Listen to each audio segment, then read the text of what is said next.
That's all I've had for the past, like, I don't know, 2.5 months. And I've had Mama Cat here to work out with as well. So in this video, I'm gonna talk to you about, are these at-home workouts really effective? What are the pros and what are the cons at working out at home with just a pair of light dumbbells versus going to the gym? Before we get started, don't forget to subscribe to my channel and ding that little bell.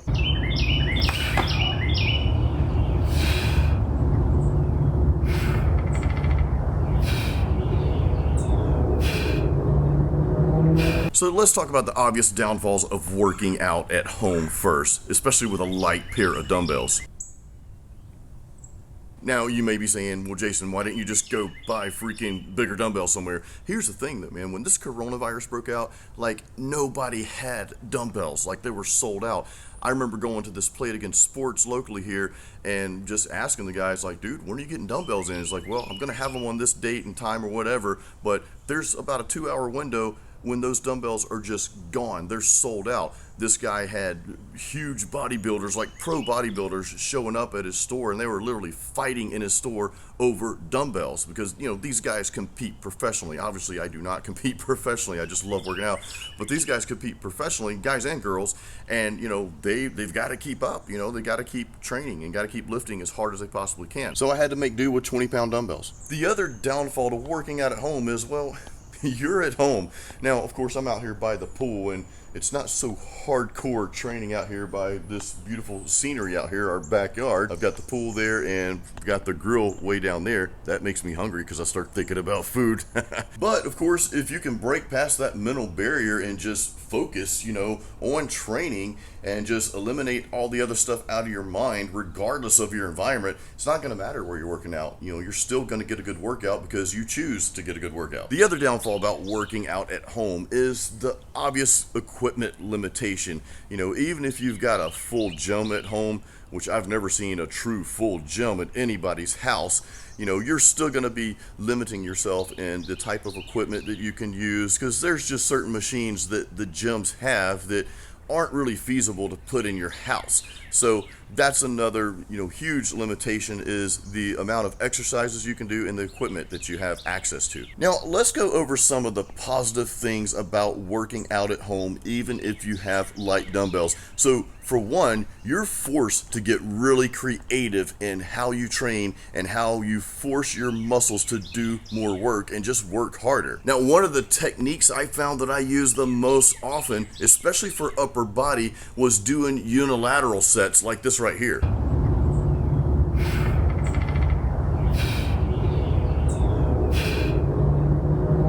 Another really common technique, and this is not really a technique, is just going super high reps. And I'm talking about, you know, like 25, 30, and just going up in that super high rep range. Now, some other techniques I would use supersets. I would do rest pause sets. Couldn't really do drop sets because all I had was 20-pound dumbbells, but I would just use all kind of different things to make my workout more intense. Now, another awesome thing about working out from home, and this is probably like the key benefit here to training at home, is you eliminate the commute to the gym. I mean, it's right there. You know, you just walk into the next room, or if you're like me, you walk out here to your patio where you have your equipment set up, and you just start training. You know, you eliminate that.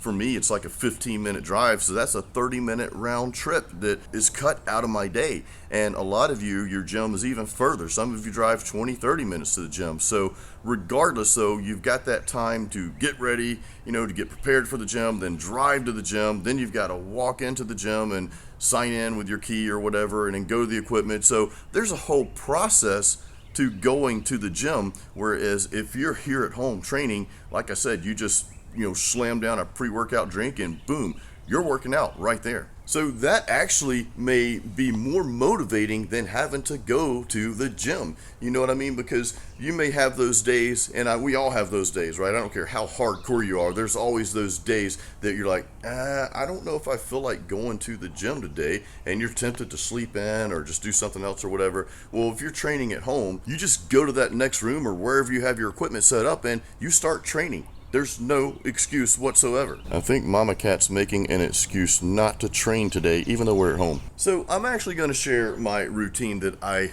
pretty much went through for the past 2.5 months, however long it's been. I don't even know how long it's been.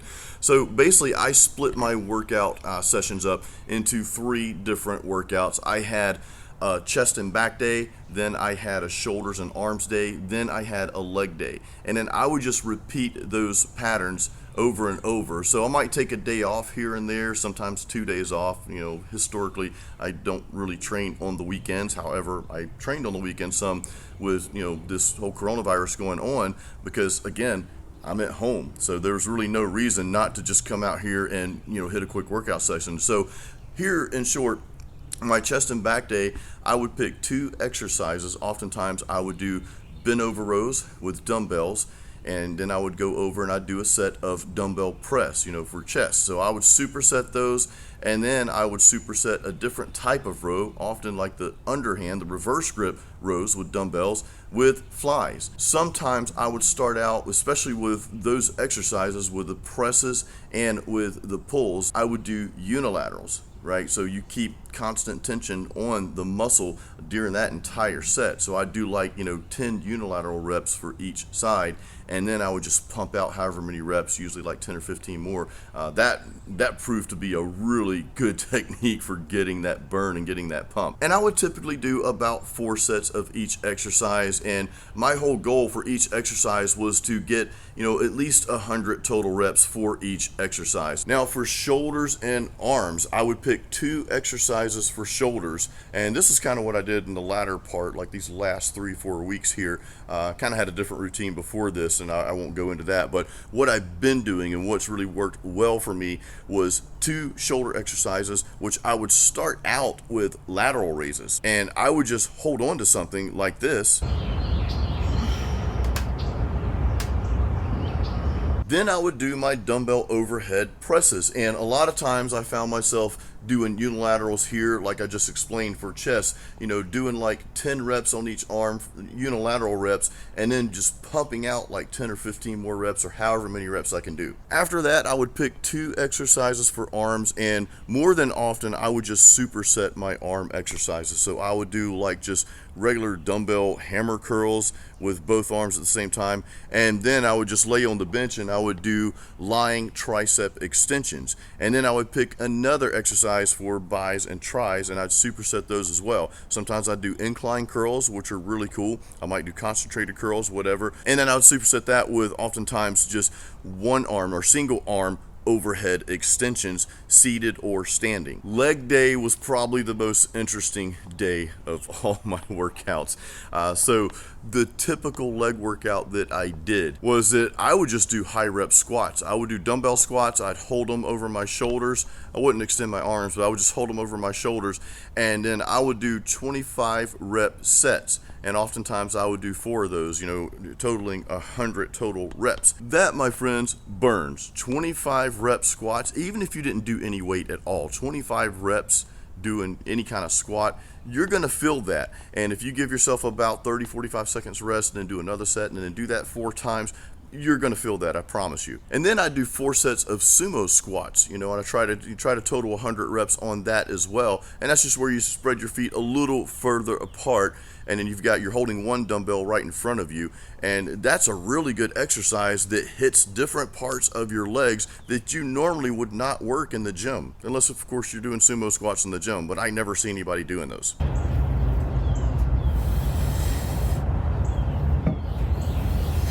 And then after that, I would usually do some stiff leg deadlifts with the dumbbells. I just do those really slow and really try to focus more on contracting those hamstrings, forcing them to pull the weight back up. And then I would just do some toe raises with the dumbbells, the 20-pound dumbbells. And now what I like to do for calf raises in general, and this is like the most awesome technique that you can do for calves to build them up, is do what's called 75s. And that's just one giant rest pause set. You do as many reps as you can do, then you rest for about 10 seconds, then you go again, and you continue doing that until you hit a total of 75 reps. So I would start out with like doing maybe 20-25 reps rest 10 seconds. Then I might hit 15 or closer to 20. Then those reps start to gradually decrease. And once you get around to that 60 rep range, you're really feeling it. And it's a really awesome technique to use for growing your calf muscles. Now, I've got to share this. This is the leg workout that I did like every other leg day. And that was, I would superset 3 different types of dumbbell squats. I would do regular dumbbell squats, I'd do a set of 10, and I'd immediately do front squats where I'd hold the dumbbells kind of out in front of me with my palms facing towards me, 10 reps of that, then 10 reps of sumo squats.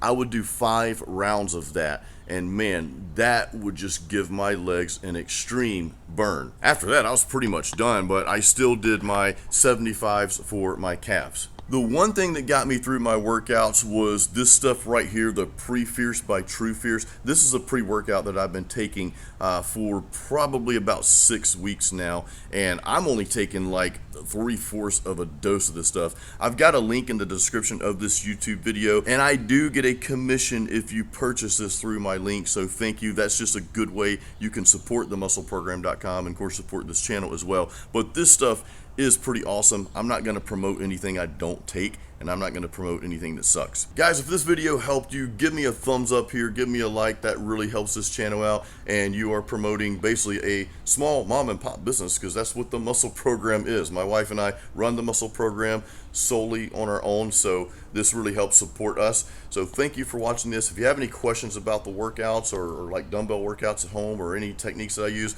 please leave those in the comments. I'd be happy to respond to them. Guys, hope you have an awesome day, and I don't know about you, but this is actually my last dumbbell workout here at home on the patio because my gym is opening back up next week.